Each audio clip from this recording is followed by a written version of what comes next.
Thank you for listening to the Walt Weekly with your host, Walter Latham Sr., and co-host, Michelle Sweeney McCombs. You can find us at www.thewaltweekly.com. On social media, Instagram, The Walt Weekly, Facebook, The Walt Weekly Podcast, Twitter, Walt Weekly, and Podbean, The Walt Weekly. You can also find us on iTunes, Spotify, iHeartRadio, Pandora, and other streaming platforms. Please like, follow, and share The Walt Weekly.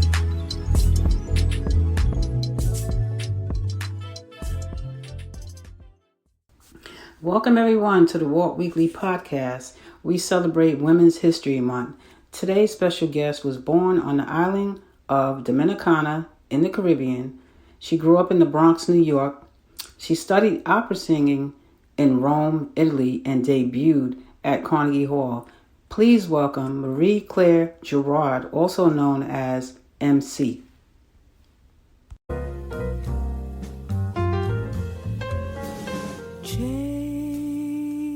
Happy Sunday. My name is Marie Claire Giroux.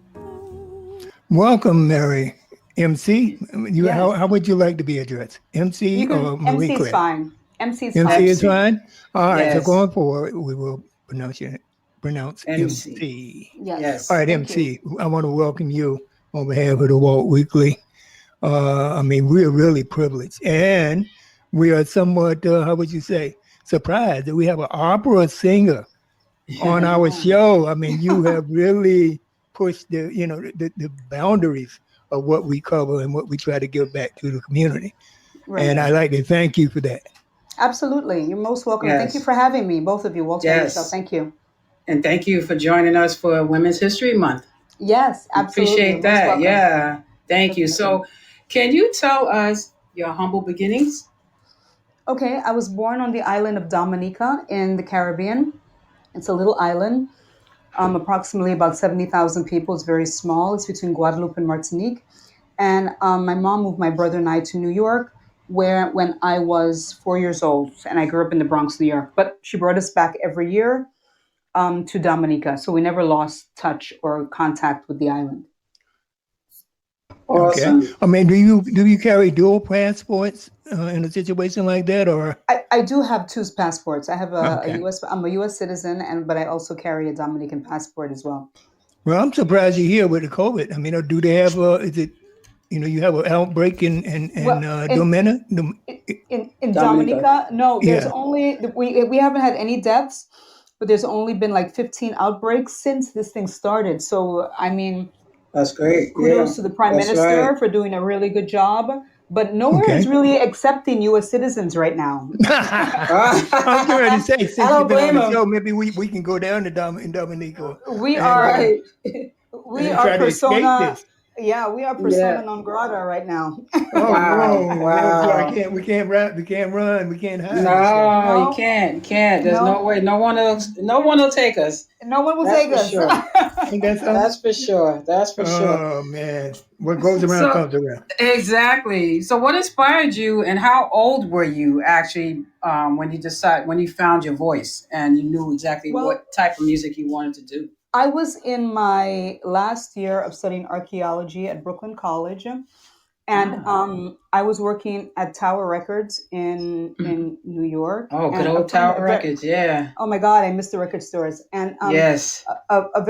one of my coworkers who became to be one of my lifelong best friends, Anna, she was hosting this band from Texas, a blues band, and before that, working at Tower Records, I was exposed to like Ella Fitzgerald and Sarah Vaughan and Patsy Cline, all Yes. these amazing singers. Right. And I just started to emulate them, started singing just like them, and learning all these from the Great American Songbook from all these great composers. And Anna says, you have a really great voice and blah, blah, blah. But, she's my friend. So, she's going to say these kind of things. Right. I thought, And so on the night that she was hosting this band, she had me get the sheet music of Peggy Lee's Fever, which I learned. And she plied me full of tequila. I got up on stage. She got the band to get me up on stage. I sang Fever. And it's like I breathed for the first time. Wow. It's like I was awake for the first time. It's like I saw colors for the first time. It's like that was it, and I could not go back. I That's could not go back incredible. to what I was before because singing became music. Singing became my Hmm. everything. Wow. Now, did you grow up with music in the home, or it's just I where mean, you when you were no, working? Like you no, never we had that always, I mean, experience? we always had music. I mean, calypso from the Caribbean, Right. soca, reggae. My uncle Right. loved music, so we had Earth, Wind, and Fire in the house. Hmm. I started studying classical piano at a very young age, so I Okay. knew I love music, you know, Right. and I thought everybody could sing because I was always put in the choir with all my Right. other friends, and I went to Catholic school. So I thought everybody could sing, you know, but I found out Right. that's not true either. Right. I Right. knew the opposite. Totally the opposite. and so Wow. I discovered this that I had this huge voice, and Ella Fitzgerald is still Yes. is my favorite singer. Amazing. Still is, yes, Amazing. So, yes, you studied opera, yeah. I went obviously, in Rome, Italy, and you in Rome, debuted Italy. at Carnegie Hall. Yes, How exciting and how did you feel about going? I mean, this is Carnegie Hall is like it. How did you Carnegie feel? Hall. When they say practice, how do you get to Carnegie Hall? You know, practice, practice, practice, Right. and indeed, I was practicing. And Hmm. on my return from Rome, I started studying with this amazing bass baritone Raymond Buckingham, and Hmm. he knew Vincent LaSalva from the New York Grand Opera Company. He had me audition for him, and I got it. I got in, and we were. He had this concert like 4 times a year at Weil Recital Hall at Carnegie Hall, and Right. he put me on the bill, and it was absolutely. I mean, to sing on that stage, and I couldn't stop smiling. I mean, I was smiling so much, I got a headache. Yeah. You can hurt your face smiling Yeah, so much. exactly. It was. Yes. I just felt very, very accomplished, very, very proud, and thinking that everything would be a meteoric rise from there. But that was literally just the beginning. Right, right, right. I Yes. mean, you have so much talent. Like you're able to mix your operatic vocals with Hmm. other genres of music, which is exciting. So Oh my you're not God, that just is so opera. great. Yeah, that's wonderful. And hard to do. Like most I musicians mean, can't even do that. I don't. In my mind, I don't really think anything. I think if you can think about it, if Hmm. your mind can perceive it, then you can make it happen. You can achieve it. You can achieve it Yes. absolutely. So Right. when I heard, I grew up in the Bronx, so this grew up around hip hop, not Right. really listening to it, but it was around me Hmm. all the time. So it just seemed to be like it just seemed natural to me Hmm. Right. to layer my operatic vocals on top of hip hop, and it is Right. such an explosive, wonderful thing. Yes. Yes. It just raises the bar, you know. Right. Exactly. It, Exactly. it's fantastic. Exactly. I love doing it. Hmm. And it freaks me when I tell people at first, I mix, opera and hip hop. They're like, "What?" You know. But then when they hear it, they're like, "Oh my god, that's fantastic." Yeah, yeah, definitely. You don't hear that quite often.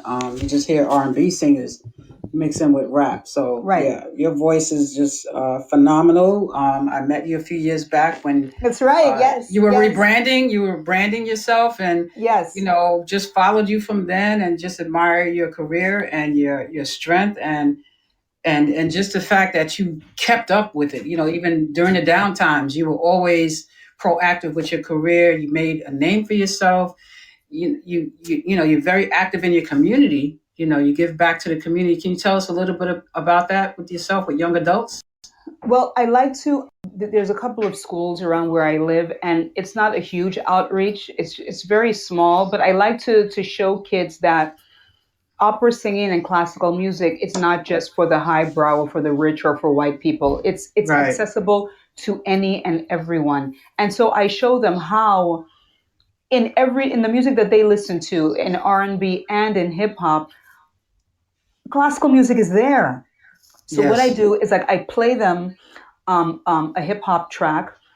I played for them, and then I let them know that this is actually a piece of classical music is looped within that, and then I Right. take away the hip hop track and I play them the classical piece, and they love it. Awesome. Wow, it is awesome. Yeah, that's And they love it, amazing. and it's like you can do this is not just the media and society. They put all these preconceived notions in our kids' heads, which is absolutely ridiculous. Music Right. is music. Right, And if exactly. it's good music, it's good music. It's good music. It shouldn't be one genre of music shouldn't be barred from someone just because of their race or where they grew up. That's ridiculous. Yes, It's that's open right. to it's open to everyone and anyone. Right. And if you like it, listen to it. If you want to play it, learn it. Anything Exactly. is possible. Right. It's music. It's universal. Yes. Yeah. Absolutely. So you're also a composer, and you collaborated on a song with Pulitzer Prize-winning composer John Harbison. Oh my God. How was that? Can you tell us about Listen, that? I know that must have been the highlight of your career. I mean, Michelle, everything in my life has been about, I really believe that I've been destined to do this because I do not come from a family with money or with a family with connections or anything like that. So everything is like divinely inspired. God has put me on the path of where I should be, where I should go. I listen to him constantly, and I pray to him constantly. And he always puts me where I need to be. Right. And so on this particular day when I met John Harbison, I was at this coffee shop across the street from Juilliard. I was having a lesson at one of the adjoining buildings, and there was a gentleman standing in back of me online. And when your spirit, it just calls out to another person. There's just a vibe there between you and this person. Right. And we just started talking. He was like, what are you up to today? I was like, well, I'm rushing to my lesson, but I'm starving. He was like, you know what? I'm rushing. These students are playing my music over there, so I'm going to go over there and hear the rehearsal. But I'm so hungry, I had to get something to eat. I was like, I hear you, me too. And he said, what type of voice? He said, what type of voice are you? I was like, well, at that time, I'm a contralto, which is the lowest female voice, but it's also the rarest of female voices. And he was like, oh my God, there are no contraltos around. He was like, give me your contact number, and give me your website. I'm going to check it out. Then he I didn't know who he was. He gave me his card, then he emails me like a day later. He was like, oh my God, your website is exactly how you are, Mary Claire. That's fake. And he said, somebody should write you a song cycle. Then he's like, you know what? I'm going to write you a song. Then the next thing, I'm going to write you a song cycle. And you just write the lyrics. God. And John and I have been friends ever since. He's been one of my mentors ever since. Incredible. That's faith. Yes. Absolutely. That's so awesome. So I'm going to let Walter come in now. If you have any questions you'd like to ask her, Walter. Well, I think she addressed every question that I had. Sorry. Because I wanted to ask you about, who are some of the artists that influenced you? And you said you discovered your voice. So, it wasn't one of those things where you look at some of the soprano or contraltos within opera. Could you name another contralto that maybe we would know? Marian Anderson. Okay. Yes. Because it's such a rare voice. Marian Anderson broke ground, and she was the first Black woman to sing at the Metropolitan Opera House. She broke racial barriers. She was just incredible. But since that time, it seems like I am not a contralto. I'm a lyrical spinto soprano. Whoa! And could you repeat that? Voice, I am a lyrical spinto soprano, which means that even though I have all these high notes, I have great depth and warmth in my voice, which can make it confusing to people, which makes them think that I have a lower voice than I have. You got a tremendous range then. Wow. Yes. Yes, you do. Yes, you do. Yes. Now, what about Leontine Price? Oh my God, Leontine. Yes. Correction. Yes. Leontine Price is like, I get chills. She is just the best. Yes. When you think of, Valhalla and Olympus, she's right up there with the gods. Yes. Yeah. Yeah. Yes. She That's is what I a wanted to diva. ask. Yeah. She Yeah. is Of a, course. she is a Beautiful. diva in every sense of the word. I mean, not like the way the word diva has been so watered down now. I mean, she's just Right. truest sense of that word, a voice that is so just gorgeous. I mean, Powerful. when she made her debut at the Met, the next day, the New York Times, she was on the front page of the New York Times, and they said, and I quote, Leontine Price's voice is like the flag unfurling in the wind.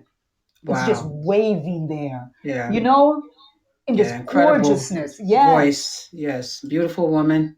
yes. Beautiful woman.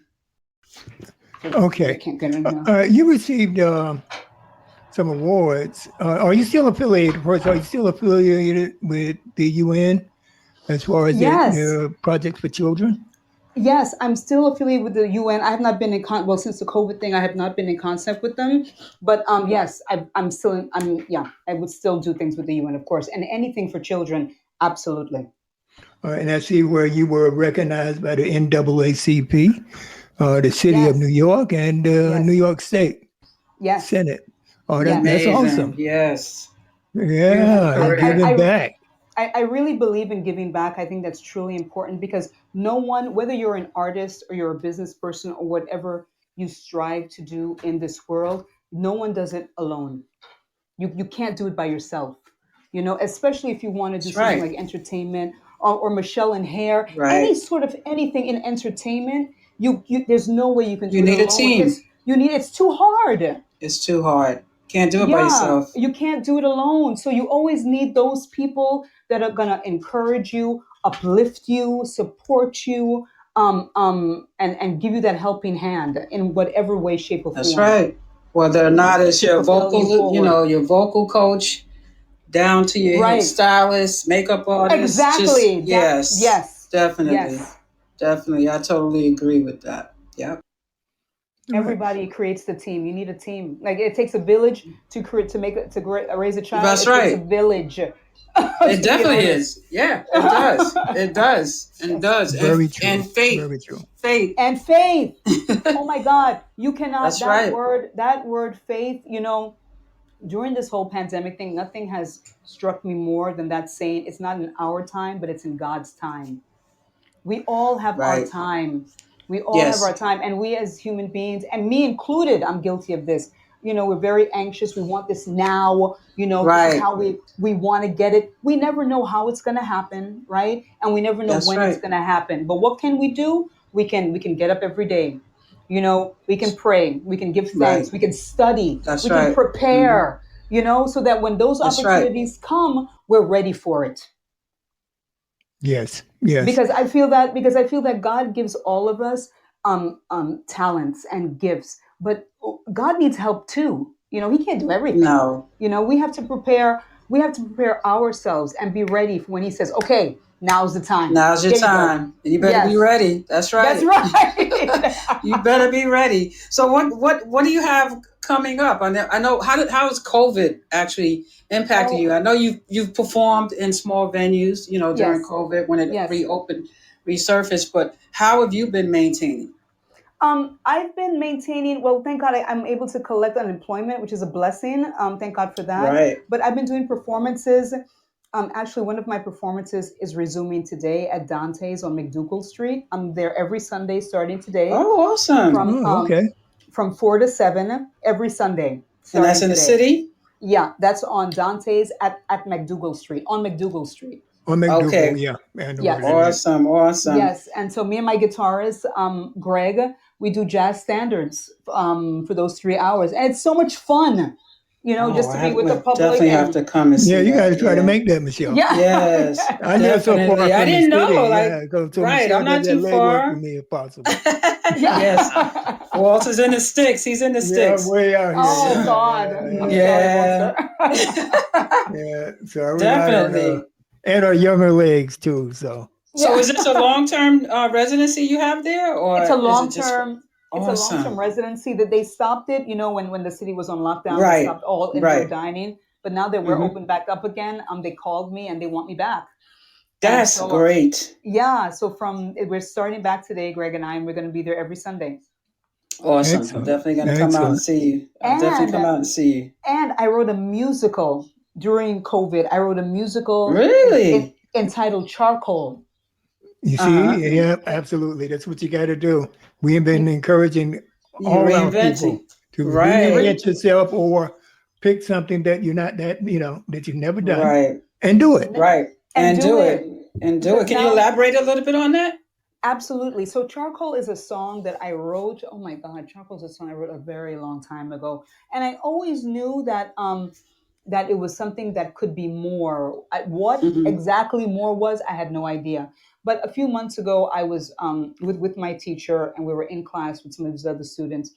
And I was having a very difficult time doing a passage of music vocally. And, I could not understand why I could not do this. And I realized that my traumas, even though I had dealt with them, I had only dealt with them on an extremely superficial level.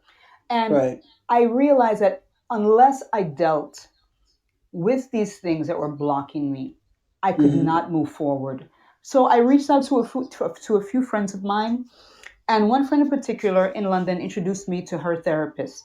And since I started working with Kenny, it's like, you have a block, something is wrong, but you don't know what to do. You don't know how to get around it. And Kenny enabled me. He gave me the tools to unlock the doors that had me locked. Wow. And since that happened, my creativity has it's been like a waterfall, an avalanche. That's great.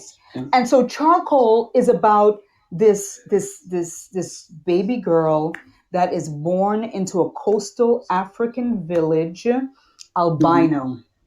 In 1619 at the dawn of slavery.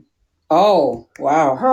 Her family, her tribe, want to discard her, throw her away, because anything seen as different is a deformity, and anything that is other is not looked on as a positive, is looked on as a negative. So then before they can discard her, the priestess from outside comes in and says that, no, don't discard her. I will raise her. I will love her. I will teach her of the ways of the spirit world, of the ancestors, of the spells, of the magic, of everything that exists in nature. And so to make a long story short, while she was collecting herbs one day, jumped 20 years, she's now 18 years old, she gets captured by slavers. Without them seeing her, she gets captured. So at the Virginia slave block, when they finally see her, they're like, how are we going to explain her to anyone? Right. So there's charcoal ash at her feet. And so they start to mix charcoal ash with oil. And as they put the oil mixed with charcoal on her skin, she starts to chant. And as she chants, the charcoal becomes her skin color. Oh, wow. And she stays that color forever. Wow. Really? Yeah. That's interesting. And she doesn't grow old either. She stays like that, preserved like that. And that's what I'm going to say. Awesome. Yeah. Awesome. So what platform do you plan on bringing that out on? Oh, it's gotten a lot of interest. Even some high level producers in Hollywood wanna back it. And right now it's with my editor that's making the final revisions of it. And I'm going to the studio next week to do some demos of the songs, because it's a musical. And so hopefully to mount it on Broadway or some theater by the fall, if we're still opening up. Right. So, okay, you have the quote unquote Hollywood, right? So, Hollywood likes to make things, when it comes to the Black community, they like to change things the way they see fit for us. Do you have full creative control on your project? Well, I wrote it. It's already copyrighted by the I already had it copywritten by the Library of Congress. So Charcoal is mine. And I feel that the way the landscape is regarding our people, regarding like when you see projects such as Jesus and the Black, is it Judas and the Black Messiah? Judas and the Black Messiah. Right. Harriet, when you see Billie Holiday versus the United States, when you see all Right. of these things coming out, all of the television programs that are on now, I mean, Right. I feel that charcoal is going to be just fine. Awesome. Great. I Yeah. hate to see that because, Madam C.J. Walker when that came out, there was a lot of fictional stuff that they added into it. So, Okay. Was that the one on Netflix? Yes, self-made. Okay. Yes. Okay. Because the great-great-granddaughter interviewed, and she was stipulating that she didn't have creative control. She was just allowed to read the script, and then she didn't see the final script. And when they made the changes, a lot of it was fictional. Oh, wow. Okay. Yeah, so that's why I asked that question. I just wanted to see if you, had input and, actually that you own it and everything, but the development of bringing it to Hollywood, how much of are you going to have your hands in that part of it? Well, I want to be with it in every step. Great. Awesome. Because I hate when they tell our stories and then they want to change it to what they think it should be. So awesome. No, and congratulations. Thank you, Michelle. Thank you. Yes. It's going to be fantastic. Oh awesome. yeah, I can't wait for that. How long how long do you foresee it for the future? Like, do you see it coming in the next year or two? No, I think by the fall, charcoal is done. Amazing. This is done, and it awesome. It took me about 2 weeks to write this down. It was in my head, fully formed and just ready. And we're just working on the music and putting it into a play musical format. And it's good to go. So being that, we have this COVID stuff going on, things probably won't be in full force for a while. Do you think that it'll be on Broadway or some virtual format? I think I think that depending on what happens with Broadway and COVID, it might be a movie. Awesome. Yes. That's great. For Netflix? You're going to go for Netflix? I'm going to go with whoever is willing to have charcoal be its truest form. Okay. I think, now is the time. I mean, we have a lot of stuff coming out about our histories and, just have to take advantage of it. And Hollywood is opening up. They have no choice. People want to we want to hear our stories. Exactly. And there are enough of us with money, with studios, with this and the other that there you go. Our stories can be heard. And congratulations on that. Thank you. Thank you so much. I do want to mention this critique that you received from the Huffington Post. Mm-hmm. They say, and I quote, "With her unique voice, shook my world when I heard her."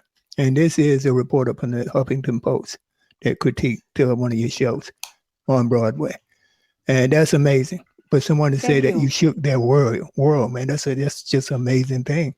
Yes, it wasn't on Broadway. It was actually probably at Joe's Pub where I perform every year. Yes. Yeah, and it's the Huffington Post. And for them to say that, that transcends a lot of places, regardless of where you were. Right. Just for them to even publish something, to that effect about you. Yeah. And Joe's Pub that's a famous place also. So it is. It is. That's awesome. I never heard of Joe's Pub. Where is that? Really? It's at the Public Theater. It's with the Public Theater downtown on Lafayette and Astor Place down there. Right. Oh, okay. Okay. Yes. Okay. Mm-hmm. Okay. Yes. All right. And I got my editing cut out for me on this little songstress. There you go. Okay. All right. I All think good. That's my North Carolina accent coming out, I think. That's okay. That is appreciate that. We get it. I digress. I digress. I had to put that in there because that's amazing that you can affect someone like that, especially a critic. So that's amazing. So I know you're on a short time frame. I believe we covered everything, but if you want to add something right now, feel more than welcome to add some more because you have to get yourself together to leave out. You can edit that out, Walter.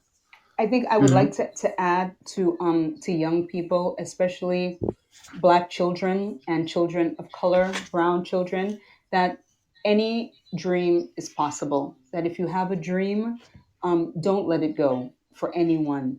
Pursue your dream, study, work hard. There are no shortcuts. Don't take the shortcuts because you only have to go back and redo the work probably twice as hard. Right. Do the work.